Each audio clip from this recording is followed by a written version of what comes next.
ದಿನದ ಪ್ರಮುಖ ಸುದ್ದಿಗಳ ನ್ಯೂಸ್ ಬುಲೆಟಿನ್ಗೆ ಸ್ವಾಗತ. ನಾನು ಸಂಗೀತಾ ರಂಗನಾಥ್. ನಾನು ಶಿವರಾಜ್. ಬೊಲೆರೋ ವಾಹನ ಡಿಕ್ಕಿ ಗಸ್ತಿನಲ್ಲಿದ್ದ ಪೊಲೀಸ್ ಸ್ಥಳದಲ್ಲಿ ಸಾವು.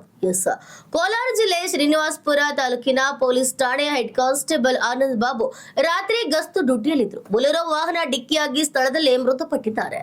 ಶಿವಾಜಿ ಜಯಂತಿ ಮೆರವಣಿಗೆ ವೇಳೆ ಕಲ್ಲು ತೂರಾಟದ ಘಟನೆಯನ್ನ ಖಂಡಿಸಿ ಹಿಂದೂ ಹಿತರಕ್ಷಣಾ ಸಮಿತಿಯಿಂದ ಫೆಬ್ರವರಿ 26ರಂದು ಕರೆ ನೀಡಿದ್ದ ಬಾಗಲಕೋಟೆ ಚಲೋ ಹೋರಾಟದ ಬದಲು ಜಿಲ್ಲಾಡಳಿತ ಎದುರು ಬೃಹತ್ ಧರಣಿ ನಡೆಸಲು ಸಮಿತಿ ನಿರ್ಧರಿಸಿದೆ.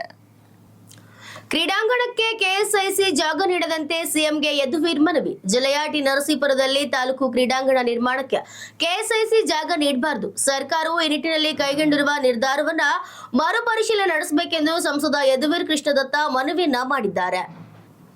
ನಿಮ್ಮ ದೇಶದ ಮೊಟ್ಟೆ ಮಾಂಸ ಬೇಡ, ಭಾರತದ ಮೇಲೆ ತಾತ್ಕಾಲಿಕ ನಿಷೇಧ ಹೇರಿದ್ದ ಸೌದಿ ಅರೇಬಿಯಾ ದೇಶಗಳಲ್ಲಿ ಕೋಳಿ ಸಂಬಂಧಿತ ಸಾಂಕ್ರಾಮಿಕ ರೋಗಗಳು ಕಾಣಿಸಿಕೊಂಡಿರುವ ಹಿನ್ನೆಲೆಯಲ್ಲಿ ಸಾರ್ವಜನಿಕರ ಆರೋಗ್ಯದ ಹಿತದೃಷ್ಟಿಯಿಂದ ಕೋಳಿ ಮಾಂಸ ಮತ್ತು ಮೊಟ್ಟೆಗಳ ಆಮದಿನ ಮೇಲೆ ತಾತ್ಕಾಲಿಕ ನಿಷೇಧವನ್ನ ಹೇರಿದೆ. ಮಾರ್ಚ್ 1ರವರೆಗೆ ದಾವಣಗೆರೆಯಲ್ಲಿ ಫಲಪುಷ್ಪ ಪ್ರದರ್ಶನ. 4 ಲಕ್ಷ ಹೂಗಳ ವಿಧಾನಸೌಧ ವೀಕ್ಷಣೆಗೆ ಜನಸಾಗರ. ತೋಟಗಾರಿಕೆ ಇಲಾಖೆ ಮತ್ತು ಜಿಲ್ಲಾ ಪಂಚಾಯತ್ ದಾವಣಗೆರೆ ಮತ್ತು ಜಿಲ್ಲಾಡಳಿತದ ಸಂಯುಕ್ತ ಆಶ್ರಯದಲ್ಲಿ ಗಾಜಿನ ಮನೆಯಲ್ಲಿ ಆಯೋಜಿಸಿರುವ ಫಲಪುಷ್ಪ ಪ್ರದರ್ಶನವು ಮಾರ್ಚ್ 1ರವರೆಗೆ ಜರುಗಲಿದೆ.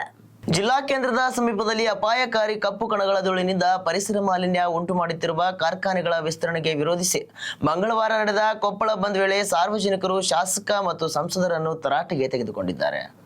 ಇಸ್ರೇಲ್ ಮಣ್ಣಿನಲ್ಲಿ ಮೈಸೂರಿಗೆ ನೆತನ್ಯಾಹು ಜೈಘೋಷ. ಕನ್ನಡಿಗರ ಶೌರ್ಯ ಸ್ಮರಿಸಿ ಭಾವುಕರಾದ ಇಸ್ರೇಲ್ ಪ್ರಧಾನಿ.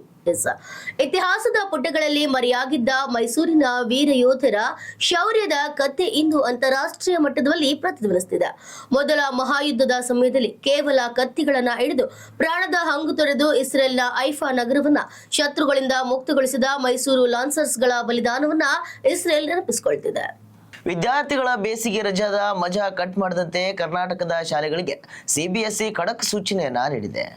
ನಿರ್ಮಾಣ ಹಂತದ ಕಟ್ಟಡ ತೆರವು ಪ್ರಕರಣ ಸಿಎಂ ಇಬ್ರಾಹಿಂ ವಿರುದ್ಧ ಎಫ್ಐಆರ್ ದಾಖಲಾಗಿದೆ. ಅತಿಕ್ರಮಣವಾಗಿ ಪ್ರವೇಶಿಸಿ ನಿರ್ಮಾಣ ಹಂತದ ಕಟ್ಟಡ ತೆರವು ಪ್ರಕರಣದಲ್ಲಿ ಮಾಜಿ ಸಚಿವ ಸಿಎಂ ಇಬ್ರಾಹಿಂ ಅವರ ವಿರುದ್ಧ ಗೋವಿಂದಪುರ ಠಾಣೆಯಲ್ಲಿ ಎಫ್ಐಆರ್ ದಾಖಲಾಗಿದೆ.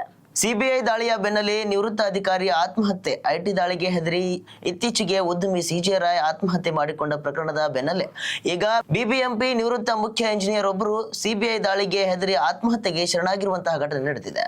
ಇದಾಗಿತ್ತು ಇವತ್ತಿನ ಪ್ರಮುಖ ಸುದ್ದಿಗಳ ನ್ಯೂಸ್ ಬುಲೆಟಿನ್. ನಿರಂತರ ಅಪ್ಡೇಟ್ಸ್ ಗಳಿಗಾಗಿ ನೀವು ನೋಡ್ತಾ ಇರಿ ನ್ಯೂಸ್ ಪಲ್ಸ್. ಇದು ಅಸಲಿ ಸುದ್ದಿ, ನಿಖರ ವರದಿ.